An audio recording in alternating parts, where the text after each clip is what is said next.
your last message to the Kenyan people? To the leadership that try to be honest and serve their nation. And don't think that you are the ruler of the nation. Islam says, the Holy Prophet of Islam said that the leader of the nation is the servant of the nation.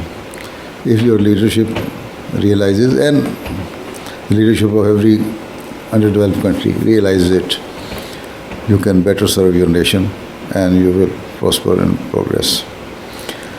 And for the people, you have to be honest and hardworking at the same time.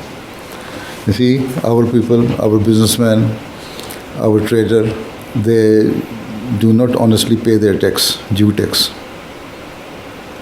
They try to find some loopholes how to hide their tax, how to avoid their tax, payment of taxes. Secondly, hard work. They should work hard and honestly for the betterment of the country.